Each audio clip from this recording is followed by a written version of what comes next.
I'm a bit of a thinker. I like to internalise a lot of things and think about what's going on.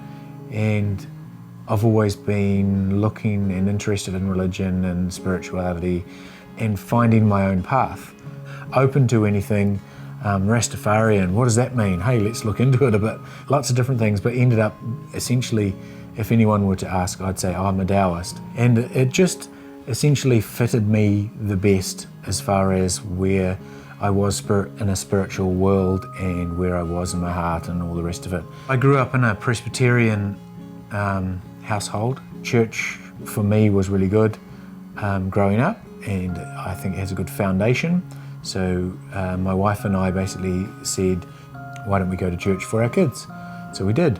And we were at a Baptist church, and they have home groups which you go to. The home group ended up putting on an Alpha course.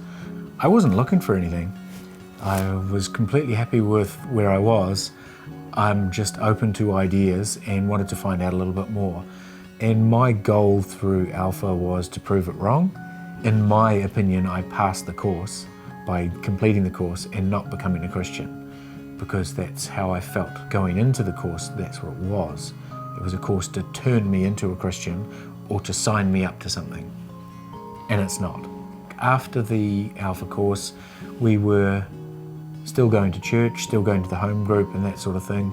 I essentially, with one of the guys, I said, oh look, I'd like to go to a different church.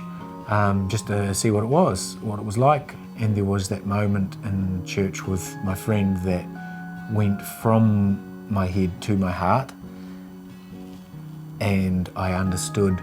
That was the moment where, with tears streaming down my eyes, I went, right, I'm now a follower of Jesus. And obviously that's an exciting time. There's a real high from that point. What I have learned and continue to learn is that it's a journey that continues. It wasn't an app that was downloaded that I all of a sudden understand and can do. I mess up all the time, that's okay. As long as I'm trying to do better and trying to find out more, and that my search for a growing relationship with God continues.